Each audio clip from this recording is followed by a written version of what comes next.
Hello, everybody. David Shuster here. Republican House Speaker Mike Johnson, on top of showing that he is depressed, is also now proving to be tone deaf.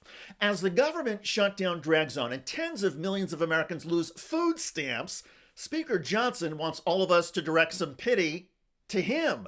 People keep commenting to me, "You look so tired on TV." I am so tired because we're not sleeping a lot. We're working overtime. Working overtime? Johnson has kept the House out of session for nearly a month. House lawmakers have been in session just 20 days out of the last 4 months. Still, Speaker Johnson insists the House continues to carry out oversight duties that he calls essential. Oversight Chairman James Comer released a blockbuster report now on the Biden auto pen presidency. Yes, the GOP produced a report criticizing Biden's use of auto pens. As for Donald Trump's alleged use of teenage girls with Jeffrey Epstein, well, that congressional oversight still has to wait. Johnson keeps refusing to swear in recently elected Democratic Congresswoman Adelita Grijalva of Arizona. She will provide the 218 signature required to force a vote on releasing the Epstein files. I don't have the authority of the federal government to use federal dollars. And so when Speaker Johnson has the audacity to say that I should be doing my job, it's like, well, why don't you do your job, swear me in, and we won't have to do this back and forth. Speaker Johnson says, I have all the tools, I have to do my job. Well, then let me sign the discharge petition. Can I do that? No, because there's certain things you can and cannot do as a member-elect versus a member of Congress. And now Grijalva's getting a boost and Speaker Johnson is getting slammed by a MAGA Republican former member of Congress. Alabama conservative Mo Brooks, who served in the U.S. House for 12 years until 2023, just wrote an op-ed titled, "House Republicans Step on Thin Ice as They Ignore the Constitution." Quote, "Under House Speaker Mike Johnson's reign, newly elected winners of special elections have been sworn in as soon as the day after their election and no later than 2 weeks after their election, except for Adelita Grijalva. Adelita Grijalva has asked to be sworn in for over a month, but Speaker Johnson refuses. He has no legitimate excuse for delay. From where I sit, it appears Johnson refuses to swear in Grijalva because her vote may affect whether Republican legislation passes or fails, or more pointedly, whether the Epstein files will be released as promised. That is wrong. Pure, raw power play politics is not a valid basis for denying 800,000 plus Arizona citizens their constitutional right to representation in the House of Representatives. I am a Republican. The House Speaker is a Republican. Adelita Grijalva is a Democrat. But what is right, and what the Republican House Speaker is doing to Democrat Adelita Grijalva is wrong, period.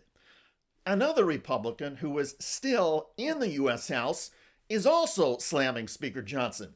Here is California's Kevin Kiley on NPR.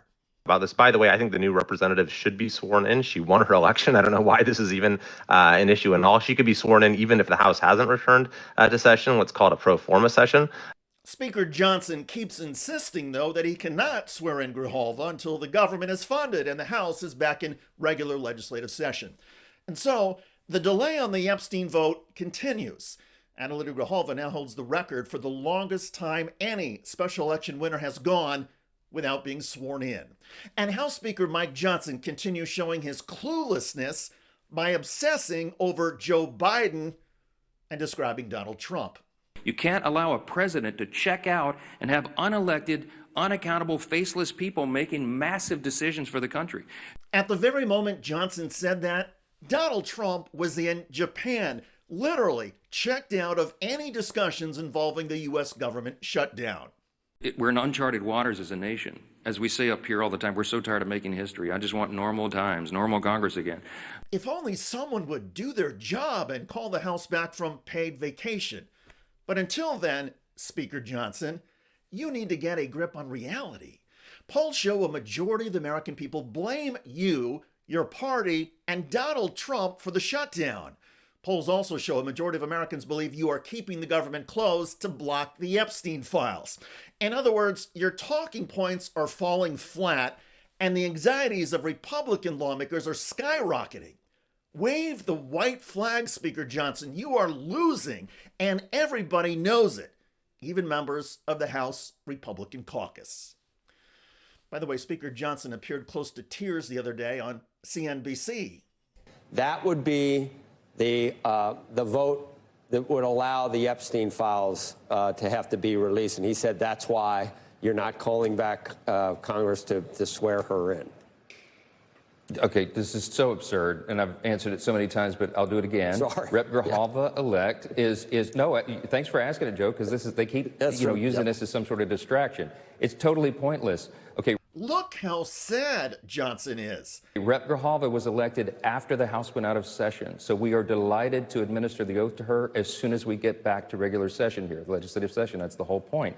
By the way, I'm following the Pelosi precedent. She was Speaker here a long time. She did this many times. Julia Letlow, my friend from Louisiana, was elected in similar circumstances to replace her late husband who passed away from COVID. Nancy Pelosi took 25 days to administer the oath to her because she had to wait until we came back to legislative session. Same exact scenario. Rep. Grijalva can work. Rep-elect Grijalva can work for her constituents right now. Constituent services answering the phone. She has computers and 16 employees, and there's no excuse for it. Okay. Did you catch how his voice cracked? Watch it again. She has computers and 16 employees, and there's no excuse for it. Okay. He really looked like he was going to break down and cry. We spoke to your predecessor, Kevin McCarthy, earlier this week, and he made an interesting point, though, about what you're describing, which is that it is politics. And I'm not suggesting it isn't.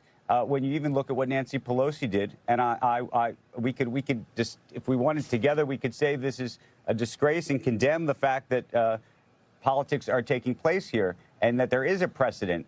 But I think rather than look to that, the question is, it doesn't have to be this way. This is a choice that's being made. And I think that is the issue here. Check out that video at the link below. It generated a lot of comments on YouTube. One of the most popular is from Gail, who wrote, Mike Johnson swore on 2 Republicans while Congress was out of session, so he can do the same for this Democrat now. Indeed. I look forward to reading your comments about Republican House Speaker Mike Johnson asking for the public and the media to now pity him. I'm David Shuster. Thanks for joining us.